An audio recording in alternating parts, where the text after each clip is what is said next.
Hello and नमस्कार। आप सभी का YouTube channel alpha online academy में स्वागत है।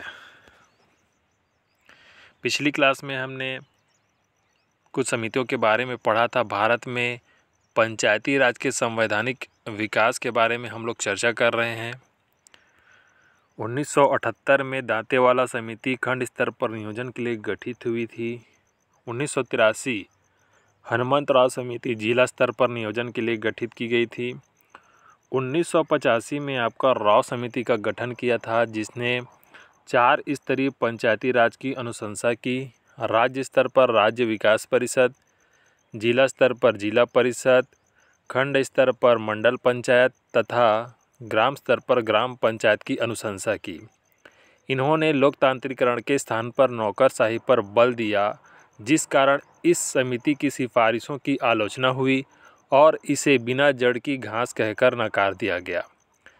इनकी अनुशंसाओं में, इनके सुझावों में जो खास बात थी यह थी कि इन्होंने नियमित रूप से चुनाव संपन्न कराने के लिए कानून की सिफारिश की।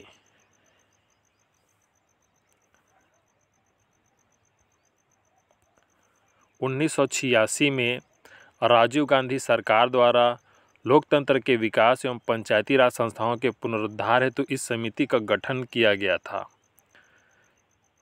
इस समिति की सिफारिश में पहली बार स्थानीय निकायों को, पंचायती राज संस्थाओं को संवैधानिक दर्जा दिए जाने की बात कही। साथ ही स्थानीय स्वशासन को आपका आर्थिक संसाधन प्रदान किए जाने की बात कही गई।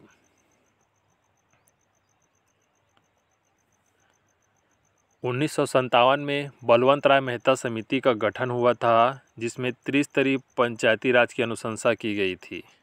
जिला परिषद, पंचायत समिति, ग्राम पंचायत। 20 साल बाद गठित 1977 अशोक मेहता समिति में द्विस्तरीय पंचायती राज की अनुशंसा की गई थी। जिला परिषद, मंडल पंचायत। इसमें पंचायती राज की मूल संकल्पना ग्राम पंचायत की अनदेखी से समिति की सिफारिशों को नकार दिया गया। 1985 राव समिति ने 4 स्तरीय पंचायती राज की अनुशंसा की, जिसमें आपका राज्य स्तर पर राज्य विकास परिषद, जिला परिषद, मंडल पंचायत तथा ग्राम पंचायत शामिल हैं। इस समिति की सिफारिश में कमी थी कि इन्होंने इस समिति द्वारा लोकतांत्रिकरण के स्थान पर नौकरशाही पर बल दिया और इस कारण से इस समिति की सिफारिशों को बिना जड़ की घास कहकर नकार दिया गया। राव समिति की सिफारिश में जो खास बात थी वो यह थी कि पहली बार किसी समिति की सिफारिश में नियमित रूप से चुनाव कराने हेतु कानून बनाने की अपील की गई थी। पंचायती राज संस्थाओं के निर्वाचन संबंधी संपन्न कराने के लिए, निर्वाचन कार्यों को संपन्न कराने के लिए एक कानून बनाने की सुझाव दिया गया। आपका 1986 में सिंघवी समिति का गठन हुआ था और पहली बार किसी समिति की सिफारिश में यह सुझाव दिया गया कि पंचायती राज संस्थाओं को संवैधानिक दर्जा प्रदान किया जाना चाहिए। साथ ही पंचायतों की आत्मनिर्भरता हेतु उन्हें आर्थिक संसाधन उपलब्ध कराए जाने चाहिए।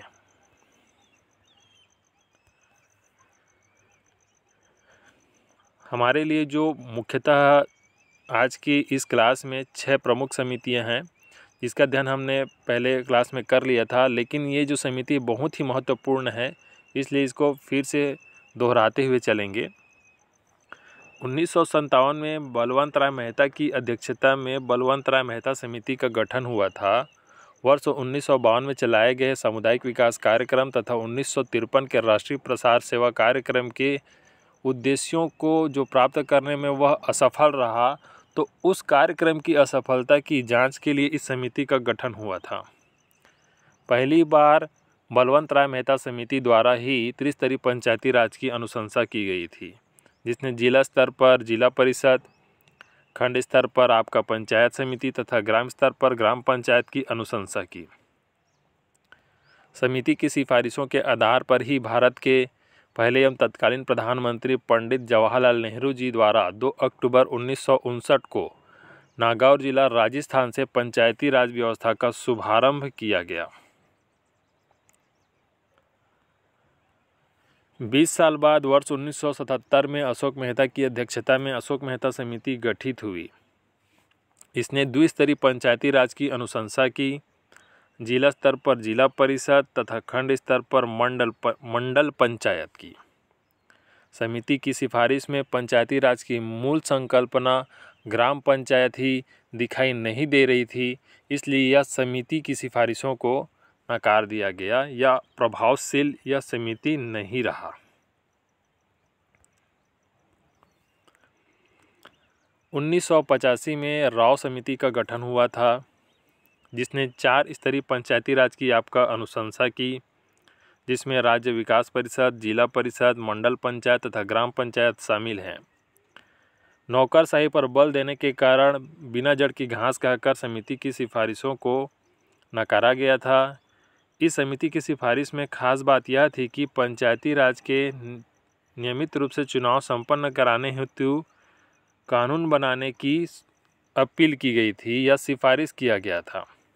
तो पहली बार किसी समिति द्वारा स्थानीय निकाय के चुनाव संपन्न कराने हेतु कानून बनाने की सिफारिश किस समिति द्वारा की गई थी? तो राव समिति द्वारा की गई थी वर्ष 1985।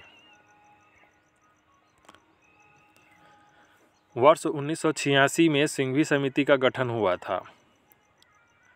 1986 में गठित इस सिंघवी समिति द्वारा पहली बार पंचायती राज संस्थाओं को संवैधानिक दर्जा दिए जाने की बात कही गई। साथ ही पंचायत की आत्मनिर्भरता के लिए आर्थिक संसाधन मुहैया कराने की बात भी कही गई। 1988 में पी.के. थुंगन समिति का गठन हुआ था, जिसने त्रिस्तरीय पंचायती राज के गठन की अनुशंसा की और उन स्थानीय निकायों को संवैधानिक दर्जा दिए जाने की बात कही। साथ ही तीनों स्तर पर आरक्षण की बात भी कही। फिर 1988 में गॉडगिल समिति आई, जिसने त्रिस्तरीय पंचायती राज की अनुशंसा की। साथ ही उन्हें संवैधानिक दर्जा दिए जाने की वकालत की। SC, ST, OBC तथा महिला वर्ग को आरक्षण की अनुशंसा भी गॉडगिल समिति द्वारा की गई थी। इस गॉडगिल समिति की जो खास बात यह थी कि इसने वित्तीय समीक्षा हेतु राज्य वित्त आयोग, निर्वाचन संबंधी मामलों के लिए राज्य निर्वाचन आयोग के गठन की अनुशंसा भी की थी। तो यह थी गॉडगिल समिति।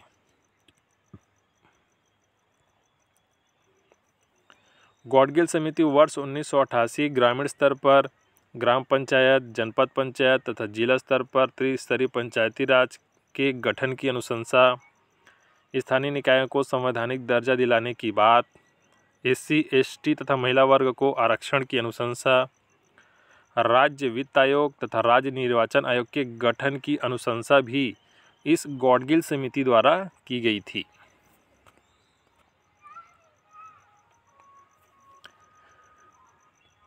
चलिए अब आज की क्लास को शुरू करते हैं। आगे बढ़ाते हुए हम आज की क्लास में बात करेंगे कि किस प्रकार पंचायती राज संस्थाओं को संविधान में दर्जा दिलाने के लिए प्रयास किया गया।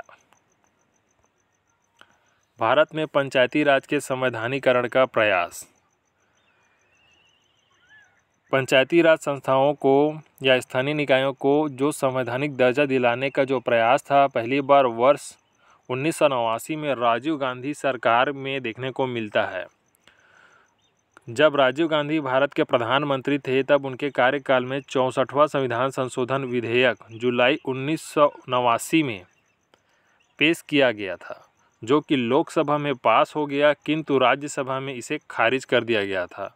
अतः राजीव गांधी सरकार का जो प्रयास था पंचायती राज संस्थाओं के जो संवैधानिकरण का, वह असफल रहा। उसके बाद वर्ष 1989 में ही नवंबर में विश्वनाथ प्रताप सिंह भारत के प्रधानमंत्री बनते हैं। विश्वनाथ प्रताप सिंह ने भी पंचायती राज संस्थाओं को मजबूत करने के लिए आपका सभी राज्यों के मुख्यमंत्री से मिलकर 2 दिनों तक चर्चा किया। फिर सितंबर 1990 में संविधान संशोधन विधेयक लोकसभा में प्रस्तुत किया, किंतु सरकार गिर जाने के कारण उनका भी प्रयास असफल रहा।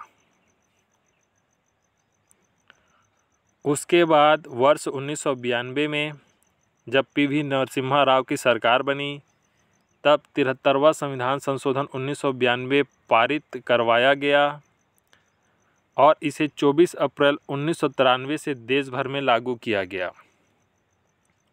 चूँकि 24 अप्रैल को पंचायती राज अधिनियम को लागू किया गया था, इसीलिए प्रति वर्ष 24 अप्रैल को राष्ट्रीय पंचायती राज दिवस मनाया जाता है।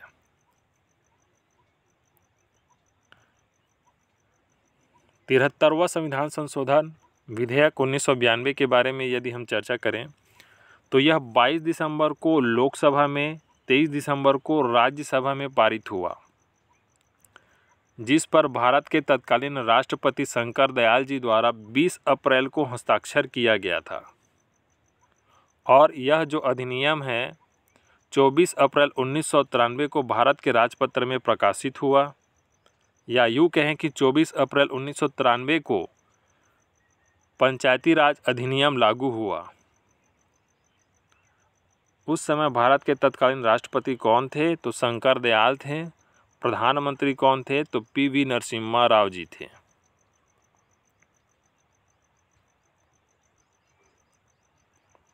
मध्य प्रदेश पंचायती राज अधिनियम।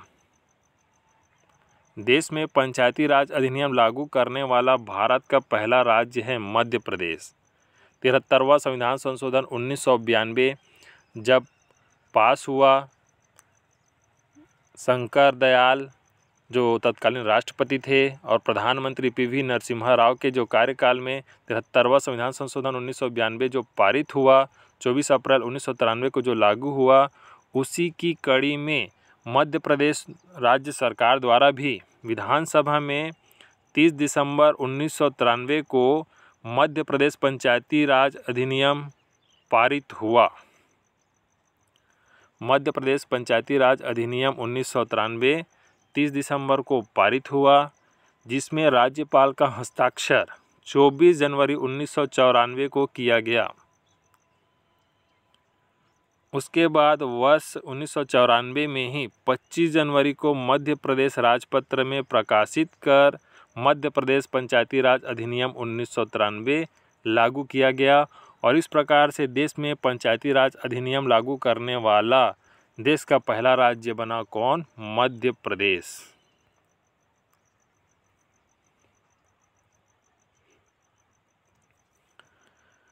छत्तीसगढ़ पंचायती राज अधिनियम 1993 के बारे में बात करें तो भारतीय संविधान के 73वें संविधान संशोधन 1992 के अनुरूप छत्तीसगढ़ पंचायती राज अधिनियम 1993 आपका लागू किया गया।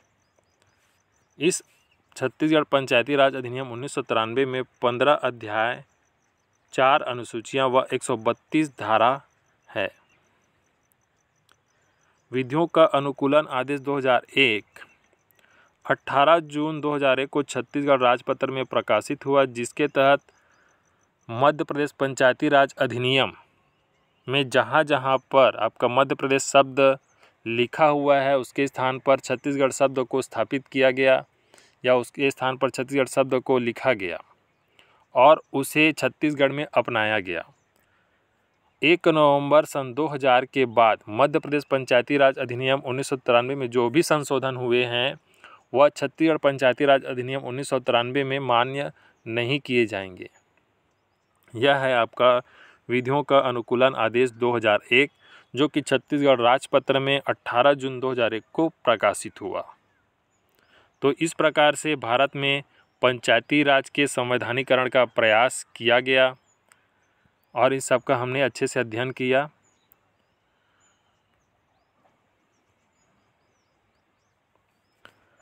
और आगे हम चर्चा करेंगे छत्तीसगढ़ पंचायती राज अधिनियम के बारे में या भारत में पंचायती राज अधिनियम के बारे में। बने रहिए हमारे YouTube चैनल अल्फा अकेडमी में।